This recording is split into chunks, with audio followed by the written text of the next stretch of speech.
Yo, it's Yumzy, and I need to talk to you guys about Mario Kart. I've been playing these games since I was able to construct thoughts, so I've been excited, but also really hesitant about Mario Kart World. It makes a lot of sense that they took the experimental route with this title, because honestly, it'd be really hard for them to top Mario Kart 8. And now that I officially have 100 hours in this game, I think I have enough experience to tell you what I loved, what I hated, and if it's really worth that disgusting $80 price tag. It makes me sick just thinking about it. I mean, with a game this luxurious, surely you're able to play it for the next 10 years and not get bored, right?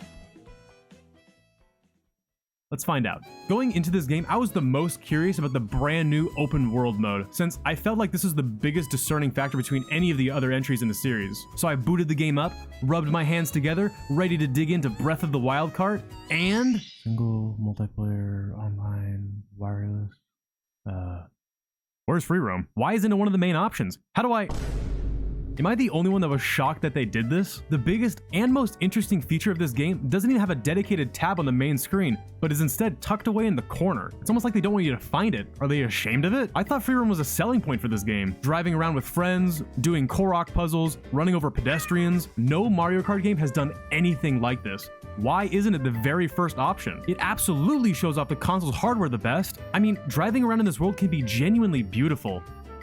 For about 5 minutes. There's just nothing to do. They have some charming challenges throughout that reward you with some quirky stickers, but with no indication of how many there are, you never feel like you're working towards anything. I mean, at the very least, pull an Animal Crossing and show all the different stickers you can get in a little notebook. I feel like that would encourage me to fill out all the pages and make it a little satisfying. These stickers are just so lame. First of all, you can't choose where you slap the sticker on your car, and secondly, you can only have one sticker on at a time. I think this was a huge miss, and could have really benefited a portion of the free roam. Imagine this, you're traveling to different landmarks as a tourist does, and as you visit more places, you place the stickers that you collect all over your car, kind of like stamps in a passport or stickers on a suitcase. This would really tie together the whole world dynamic and make each player's experience unique. I mean, it's not like they haven't done anything like this before. Mario Kart DS literally let you draw whatever you want on your car. Adding your own personal flair to your kart would be super cool. This is the start of a reoccurring theme of this video.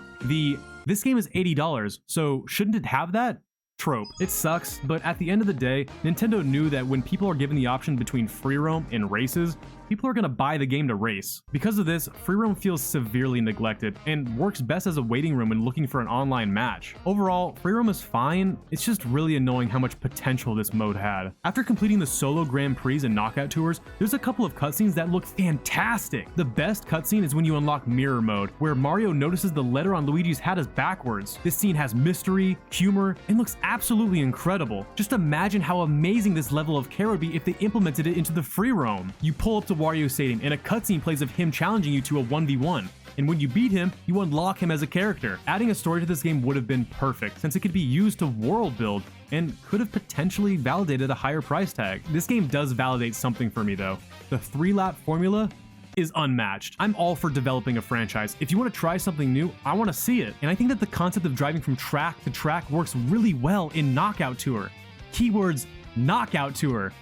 Notice how I didn't say Grand Prix? The Grand Prix formula is perfect. So perfect that it's been the same in every single entry. So the fact that they changed it just feels gross. The maps are so good. They are super memorable, and I don't particularly hate any of the tracks, unlike other Mario Kart games. And because the maps are so good, is it crazy that I want to spend more time with them? It's like you gotta watch an unskippable 60-second ad before you can watch a 30-second video. The ratio makes zero sense. Even if they were hellbent on this drive to the next course concept, what's so bad about doing the 2-lap intermission than just doing 3 laps around the track? Would that be so bad? Would you hate that? I wouldn't hate that. I think that'd be kind of sick. I understand what they were going for. In Mario Kart 7, when they introduced more unconventional maps like Maka Woohoo or Rainbow Road, it was cool and unique compared to the original 3-lap formula. That's because these maps made up 9% of the game. In World, it's 75%. It's just way too much. I mean, at the very least, give us a classic mode for the true Mario Kart experience. Anyways, like I mentioned before, Knockout Tour is Mario Kart's Battle Royale, and I love it. I knew going into this game that this mode was going to be my favorite. The Battle Royale formula is a very simple concept, but it's just so exhilarating. Surviving against real players is intense, and no matter how many times I win, it always feels amazing. I have seen a lot of people being really negative about these intermission portions, and they're right. all of them, but I would argue that in Knockout, the overlying dread of being eliminated does a pretty good job in counteracting this problem. But yeah, landmarks such as the Bridge of Boredom could be straight up agony. It'd be just as fun to commute to work with one of these guys. There is a pretty massive plot hole here though. Or should I say, pothole. Time Trials is an essential mode in Mario Kart which allows you to learn shortcuts and shave down your time. This makes playing online super exciting knowing that you've practiced a specific track, giving you the upper hand, therefore rewarding you for your hard work. But this game is really missing that bond between these two modes. I mean, it's obvious Nintendo doesn't even want you to practice these intermissions. How do I know this? Because the mode that was made to practice tracks doesn't include these intermissions. Weird. It's almost like they're not actually tracks. This means that the only way to experience the OG 3-lap formula is to either select random online and hope that it lands on you, or play my favorite mode, Time Trials. I was so relieved when I found out that this mode wasn't tampered with. If you've seen any of my other stuff, then you know that I speedrun Super Mario 64, so going fast is like my favorite thing ever. And thanks to Mario Kart World's insane Tony Hawk mechanics, this makes speedrunning these tracks an absolute blast to learn. I spent the most time trialing Dry Bone Burnout, and in the 3 days that I was grinding, I watched so many new strategies unfold. Originally, it was fastest to drive to this wall and trick to this island. Then it was discovered that you can cut earlier into this dirt. Then it was discovered that you can actually crash your car to skip the dirt. Then it was discovered that you can skip the dirt and wall ride. This game is a speedrunner's dream, and because of the wall riding and grind rails and multi-tricking, this easily makes Mario Kart World's Time Trials my favorite in the entire franchise. I want world record on this track so bad, and I'm really close. At one point, I was 0.4 seconds off, placing me at 7th in the world. 0.4 doesn't sound like a lot of time, but trust me, when you get up there in the leaderboards, even 1/100th of a second could mean a world record. But I'm not going to give up yet. So if you want to watch me do world record attempts. If you want to watch me do world record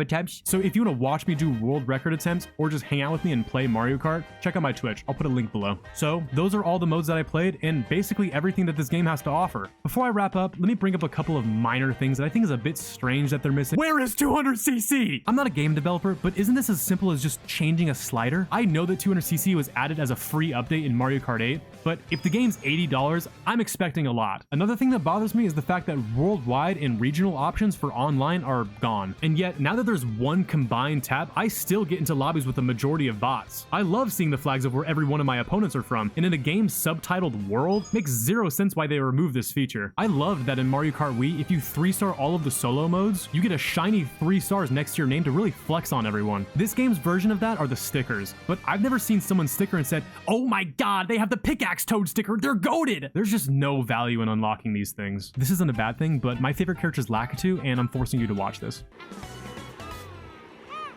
Was that not the cutest thing you've ever seen in your life? And you know what? Add 10 more tallies since they flop so hard on the free roam. Overall, this being the first $80 game is not setting a good precedent for the industry. I don't care that you can technically play this game for the next 10 years. If I'm being honest, if you're not a huge fan of the new tech that this game introduces, previous Mario Kart titles will be perfectly fine, especially if you only play this franchise as a party game. There's a reason why Mario Kart Wii and 8 have such loyal fan bases. So to answer the question that you clicked on this video for, no, it's absolutely not worth it.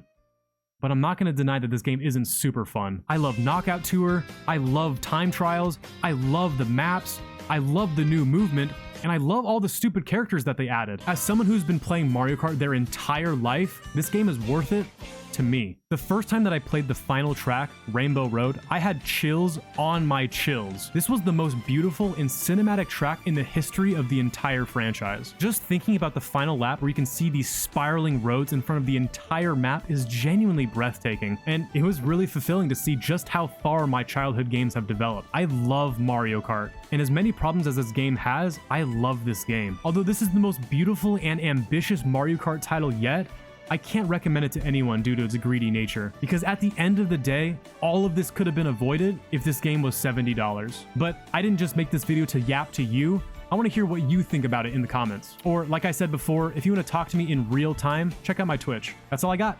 Thank you guys so much for watching, and I hope you have a lovely day.